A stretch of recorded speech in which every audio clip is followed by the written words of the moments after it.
This is video number 3 in the Introduction to Simio module, and in this video we'll pick up where we left off in the previous video and talk in more detail about Simio expressions. We'll mention several common probability distributions that we'll use, and then we'll continue modeling with our flow line model where we will implement the expressions, look at how we view results of our model, and talk a little bit about the general concept of resource utilization. So Simio expressions form one of the core components of Simio models, and learning to interpret and construct these expressions is critical to being able to effectively model in Simio. Unfortunately, it's also a detailed and complex topic, and until you start doing Simio modeling, it's a little bit overwhelming. So what we did was we picked out what we call the top 10 expressions, and so these are standard expressions that you use in lots and lots of models. So we're going to talk about those, and then we'll move into actually implementing some of these within our flowline model. So the number one expression might be something like just a number, like 17 or 18 or 226.8, which can be either an integer or a real number. The next set are mathematical expressions, where the first three represent samples from probability distributions, which we will talk more detail about in just a second on the next slide. So random.exponential mean will give us a sample from an exponential distribution with the provided mean. Random.triangular with min, mode, max will give us a sample from a triangular distribution with the given parameters, and so on. And so notice over on our legend here that the blue highlighted items represent keywords. The italicized objects represent object names, or object instance names actually, and then the green ones represent station names, and we will talk more about stations in an upcoming video. So this next set the next set of top 10 expressions have to do with object information. So server name dot capacity dot scheduled utilization reports the scheduled utilization for the given server instance. The server name dot input buffer dot contents returns the number or the contents depending on the context. Think about the number of entities in the input buffer for a given server. The default entity.population.time and system.average gives us the average time and system for the population of the entity instance called default entity. And so once again, don't be concerned that this is a bit overwhelming and that you don't understand where these components came from, because we will get to that in quite a bit of detail. The important component here now is just understanding that we use this dot notation, and that we will then use the Simio expression builder to help us construct these different expressions. Next, we'll take a brief look at this random number, the probability distributions. And Simio currently supports 22 probability distributions, and what we have shown here are 5 of the most common distributions. And so the uniform distribution gives us it's bounded on both sides, where all values between those bounds are equally likely. So if you think, for example, about rolling a die, if it's a fair die, you would want values between 1 and 6, and you want those to be equally likely, so a uniform distribution would be a good model for that. A triangular distribution is also a bounded distribution, so you have a lower bound and an upper bound. In this case, you have a most likely value, or the mode. So the triangular distribution is characterized by the minimum value, the maximum value, and the most likely value, or the mode. And you can see that we have a central tendency, and depending on the values of the parameters, this can either be symmetric distribution or a skewed distribution. An exponential distribution is unbounded on the high side, bounded by 0 on the low side. And the characteristics of an exponential distribution is that we have lots and lots of small values, a few big values, and we can have some very few very big values. So it models a highly variable process, and we use it quite a bit in simulation modeling, in particular to model random arrivals. We also have a normal distribution, which is a standard distribution that is symmetrical and unbounded on both sides. And so there are a lot of analytical uses for the normal distribution, particular applications of the central limit theorem, and so it's a very common distribution. And finally, of our sample here is we have the log normal distribution, which gives us a central tendency but a skewed distribution, so that we can have values that are non-zero for the majority of or for all the values are non-zero, but we have a majority around a central tendency, but that we can also support the large values at lower probability. And so we're going to see applications of all of these distributions as we continue our model building exercise. So let's return to our simple flow line model and add the expressions for the properties of our objects. And so the properties we want to add are the inner arrival time for our source and the processing times for our two servers. So we're going to have an inner arrival time that's exponentially distributed with a mean of 2.4 minutes. We're going to have a server 1 processing time exponential with a mean of 2 minutes, and a server 2 processing time exponential with a mean of 1.71 minutes. So we're going to jump back into Simio and retrieve your model if you don't already have it, and let's look at entering those expressions. So I'm going to make the expression the properties window just a little bit bigger so I can see the full value of the properties, and we're just going to add those one at a time. So I'm going to go to my source and note that we have a default value for the object at random.exponential 0.25, and I'm just going to delete that totally so that we can start over and implement or specify random. As I said, you just start typing and it jumps, and when we see the coral colored highlight on random, we can just hit dot, exponential, and hit dot, and now it gives me the full value or the full expression, and I just simply put the mean value in of 2.4. So I hit the check, and now I have my random exponential 2.4. As a note, I could have also just typed that. I don't have to use the expression builder. If I know the syntax, I can just type it. So let's go to server 1, and we can see that the processing time, oops, that was left over from when I was demonstrating the expression builder. So just right click on that and click reset, and that goes back to the default value. So this time I'm just going to type it. So I'll just do random exponential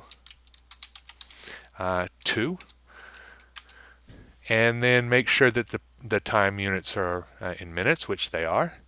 And then finally we will input the other one, and this time we'll use the expression builder, but I'll just back up through my triangular that I don't want and hit the dot, and then go ahead and use the expression builder, delete my parameter value, and input 1.71. So if we look at our model, we have the inner arrival time, random exponential 2.4. Let's check and make sure that's minutes. Server 1, random exponential 2, 2 minutes. Server 2, random exponential 1.71 minutes. So if we go back to our model, or I'm sorry, back to our PowerPoint, that's exactly what we wanted to implement. Before we run our model, let's think about what we would expect to see once we do that. In particular, let's look at our property values. And so we have we have exponential inner arrival times, we have exponential service times, and exponential service times. And as we saw in the previous slide, the exponential distribution has an extremely high variability. And you see lots of small values, and you see quite a few big values, and some extreme values also. And so when we think about before we run the model, it's instructive for us to think about what we see. So when I look at this, I have an inner arrival time of 2.4 minutes, server 1 processing time of 2 minutes. So the server 1 should be able to keep up with source 1. In fact, if I take my 2 minutes and divide by 2.4 minutes, that would give me my expected utilization of server 1. And as long as that's less than 1, then we have what's called a stable system. And so we do have that at server 1. And we look at server 2, and we also have that. In fact, server 2 has a smaller mean processing time, so we would expect its utilization to be slightly smaller. And so what I would expect to see when I look at these property values is I'm going to see queuing. at server 1 and server 2 simply because of the variability, but I shouldn't see excessive queuing. And I would also expect to see more queuing at server 1 than at server 2 because its processing time is higher. So let's go look at our model, and we'll just click Run, and just watch the model run for a little while. And note, as it runs, I can change the speed factor, and I'm going to increase the run speed or the animation speed, and you can watch the model run at faster speed. And so we can see that we have the entities driving. We do have some queuing here at server 1, some queuing at server 2. At this point, it's a little bit hard to tell whether we have more queuing at server 1 than server 2. So let's just increase the speed a bit more and watch. And so you kind of get a sense for what's happening as we run our model. I think it's fairly safe to say that we're seeing a little bit more queuing here than we see here, and that we haven't yet seen, note I can grab my station here and extend it, and it does appear that the system is stable and that we see a little bit more queuing at server 1 and at server 2. So the reason that we want to try to predict what's going to happen is we're really developing some expectation, and then we're comparing what we see with what we expect. And from a model verification standpoint, we want to converge our expectation with what we see. So for example, suppose I had run my model and I saw more queuing at server 2 than server 1. Had I not developed the expectation, I might think that was fine. Where in fact, for this particular model, if you're seeing more queuing at server 2 than server 1, then something's wrong. You've mistyped something, or there's been another implementation error. And so developing that modeling skill to be able to develop expectation and compare that to what you see is critical as we see moving forward. Okay, so next we're going to look at simulation results. And simulation uses Simio uses a pivot table as the general mechanism to display results. So what I'm going to do is I'm going to run my model for a little while, and then I'm going to fast forward. When I click fast forward, you can see it jumps to, in this case, 24 hours, which is the end of the run. And I'm going to click on the Results tab to bring up the pivot table. And so the pivot table representation is something that if you're not used to, as with expressions, can be a bit overwhelming, but you will find that this is a very useful representation. We'll rely on this heavily as we get into model analysis. And you can see that it categorizes the results based on object type and object name, and then several other parameters that we will see. So in particular, if you look at the model entity, object, and our default entity, and the population. So this set of statistics represents the statistics for the entire population of our default entities. And so you see things like number in system and time in system, number created, number destroyed, and so on. We can also scroll down and we can also look at server. So we have two servers. We have server 1 and server 2, and we have a bunch of statistics on our server objects. And again, the point of this particular video is to demonstrate how we use Simio. We will come back and look in much more detail about the interpretation and how we use the pivot grid to filter down results that we'd like to see and so on. But for now, let's just focus on the notion of using the pivot grid as a way to represent what happened when we ran the simulation model. The next thing I want to talk about, I do want to talk about one thing in detail here, in a little bit of detail, and that has to do with the resource utilization. So if I scroll down in my pivot grid and go to server 1, you can see that I have server 1, resource capacity, and right here we have a statistic called scheduled utilization. And I want to talk a little bit about what this means. And so this reports that for our day we had 84.76% utilization of server 1. And that notion of utilization is very important, but there can be different definitions of utilization. So we think about what is utilization. We have several examples here. So let's think about these different cases. In this case, a person is scheduled to work for 8 hours, and they're given a single 8-hour task. An automated machine scheduled to work 8 hours is given a single 8-hour task. A person is scheduled to work 8 hours, given a 9-hour task. A machine that can handle 2 parts simultaneously that's scheduled to work 8 hours and is given a single 8-hour task. A machine with a setup time or material handling crane wait time. So we're just processing a part and it's waiting for a crane to do something. So all these are examples where utilization is not so straightforward calculation, or there's not a single way to calculate it. So for case 1, it's pretty clearly that this is 100% utilization.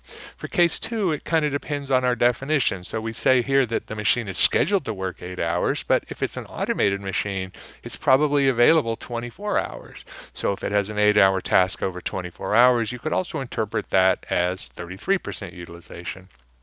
A person scheduled to work 8 hours given a 9-hour task, is that 112.5% utilization, or does it stop at 100%? And so the point that I'm making here is that this notion of utilization is basically, there's a basic definition, which is the amount of time that it's used divided by the amount of time that it's available. But because we can have multiple units of capacity and we have different operations going on, the interpretive value can be different. So Simio's scheduled utilization reflects this common understanding, which is the scheduled time it's used divided by the scheduled time that it's available. And we'll get into that in a little bit more detail a little bit later. But the other data is available in the pivot grid and through other Simio expressions so that we can interpret. So if we have a different interpretation of utilization, we have access to all of that information. And finally in this video, I just want to mention briefly, when we talked about the pivot table, that we can manipulate the values. And so we have capabilities to do different grouping, different sorting, different filtering that we will use extensively. So if I go back in my model, for example, here's the pivot grid that we saw. We can do different sorting by clicking on the sort sort icons here. We can sort by object name, we can sort by data source, right? So we have different sort levels within the objects. We can drag columns, so we can change the general structure of how the information is presented. And this is in fact the power of using the pivot grid representation, is that we have significant control to be able to get the results in exactly the right format. So I can also do filtering if I only wanted to see, for example, the server objects. Simply filter down to the server objects and it removes the rest of the object definitions. We can also add views, which we will see a little bit later, so that we can construct different views of the pivot grid. So as we go through an experimentation process, we can look at multiple views that just display exactly what we want from that view. And so that concludes this video. In the next video, we will continue with our flow line model and talk about the notion of randomness in simulation.